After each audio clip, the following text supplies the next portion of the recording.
Cabinet की अहम बैठक हुई है। कई अहम मसलों पर फैसले हो सकते हैं। राज्य सचिवालय में बैठक होगी। गौशालाओं के संचालन नियमावली पर चर्चा। मंत्रियों को सचिवों की एसीआर लिखने का अधिकार मिल सकता है।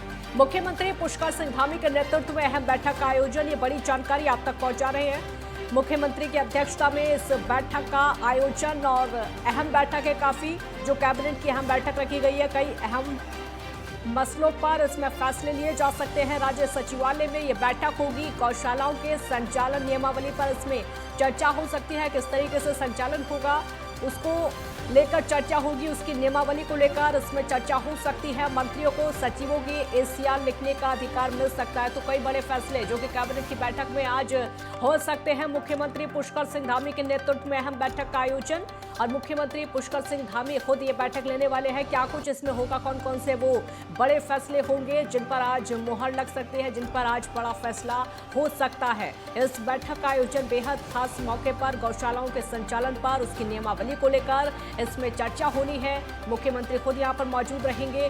बेहद खास ये बैठक हो जाती है क्योंकि मुख्यमंत्री पुष्कर सिंह धामी के नेतृत्व में यह अहम बैठक, कैबिनेट की अहम बैठक, तो कई अहम मसले होंगे जिनको लेकर इस बैठक में फैसला लिया जा सकता है। कौन कौन से वो बिंदु होंगे वो भी हम आपको बताएंगे। एक तरफ तो गौशालाओं का मुद्दा है, उसके संचालन को लेकर सबसे बड़ी बात इसमें चर्चा होनी है। किस तरीके से संचालन आगे होना चाहिए, उसकी नियमावली कैसी होनी चाहिए, इसको लेकर चर्चा होनी है, इसको लेकर मंथन। ज्ञानेंद्र तिवारी संवाददाता हमारे साथ जुड़े हैं और ज्यादा जानकारी के लिए। ज्ञानेंद्र, बैठक को लेकर क्या अपडेट है, सबसे पहले ये बताइए। देखिए, बैठक खत्म हो चुकी है और जो उत्तराखंड सरकार के मुख्य सचिव हैं एस.एस. संधू, वो इस वक्त मीडिया सेंटर में ब्रीफिंग के लिए पहुंचे हैं। और सबसे पहले अगर हम बता दें, जो जानकारियां मिल चुकी हैं, राज्य के अंदर जो मुख्यमंत्री छात्रवृत्ति जो योजना, मेधावी छात्रवृत्ति योजना लाने की जो बात पहले हमने कही अपने दर्शकों से, उस योजना को इस कैबिनेट में लाया गया है और उसे पास किया गया है। खासतौर पे देखें तो कक्षा 6 से लेके 12वीं तक इस योजना को रखा गया है। 6वीं के उन छात्रों को जो टॉप 10 में आएंगे उनको 600 रुपये छात्रवृत्ति मिलेगी हर महीने। 7वीं में पढ़ने वाले जो बच्चे हैं उनको 700 रुपये जो छात्रवृत्ति मिलेगी टॉप 10 वालों को। इसी प्रकार से 7वीं के बाद 8वीं और 9वीं तक मिलेगी। इसके अलावा अगर हम देखें 10वीं और 12वीं के लिए जो छात्रवृत्ति योजना रखी गई है, 10वीं के लिए जो 70% से ऊपर के अंक लाने वाले जो छात्र हैं उनको, सभी छात्रों को 1000 रुपये जो छात्रवृत्ति है हर महीने दी जाएगी। इसी प्रकार के 11वीं 12वीं के जो छात्र हैं, 12वीं के छात्रों के लिए 1200 रुपये छात्रवृत्ति रखा गया हर महीने के लिए। 80% नंबर लाने वाले उन सभी छात्रों को इस छात्रवृत्ति का जो लाभ है वो यहाँ मिलता हुआ नजर आएगा। एक बड़ा जो फैसला है आज के इस कैबिनेट की बैठक में छात्रवृत्ति योजना के तहत किया गया है, जो कि मुख्यमंत्री मेधावी छात्रवृत्ति योजना के तहत इसको लाया गया है। और ऐसे में कहीं ना कहीं योजना के तहत राज्य के तमाम ऐसे जो छात्र हैं वो सीधे इसका फायदा ले सकेंगे।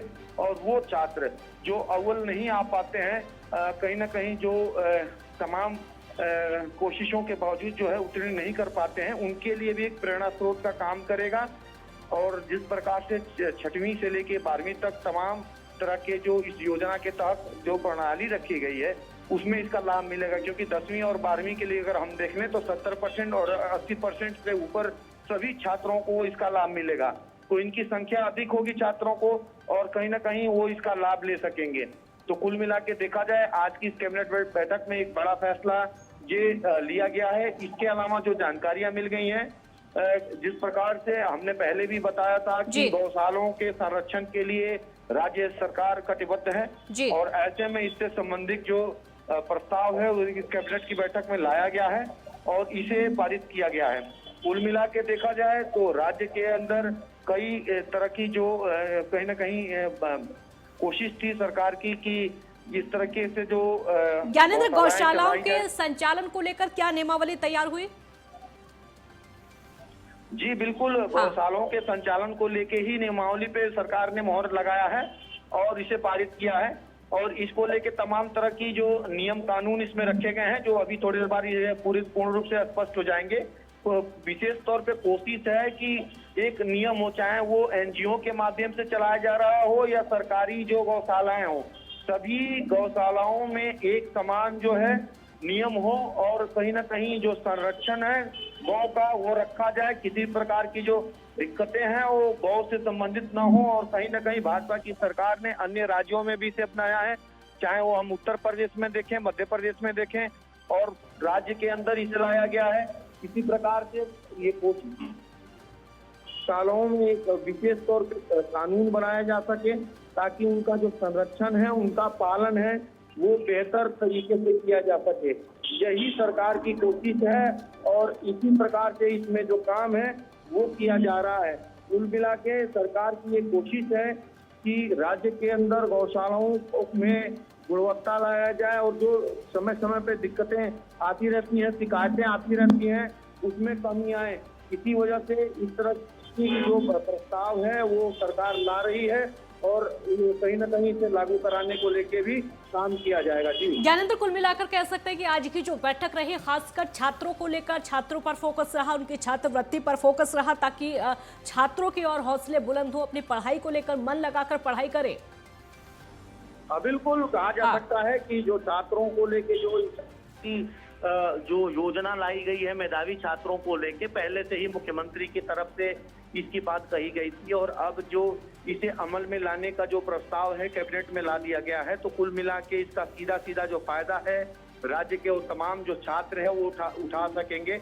हालांकि इसमें 6वीं से लेके और 9वीं तक का अगर हम देखें तो इसमें 10% ही बच्चों को रखा गया, टॉप 10 बच्चों को ही रखा जाएगा जो टॉप 10 में आएंगे।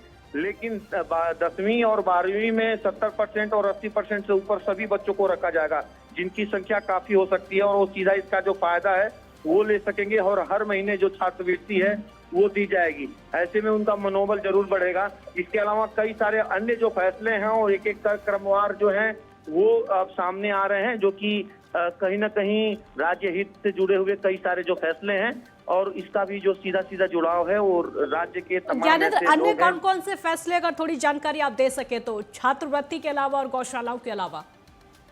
देखिए, छात्रवृत्ति के अलावा अगर हम देखें राज्य के अंदर जिस प्रकार से सरकार की कोशिश है कि जो वनों की जो जमीनों पे अतिक्रमण है उनको किस प्रकार से सरकार खाली कराए, क्योंकि पहले हमने देखा था कि किस प्रकार से वनों पे अवैध जो अतिक्रमण है, चाहे वो मंदिर हो, मजारों, उनको तोड़ा गया था। उसके बाद सरकार ने ये फैसला लिया कि सभी विभागों में इस प्रकार से जो अतिक्रमण है उसे तोड़ा जाए।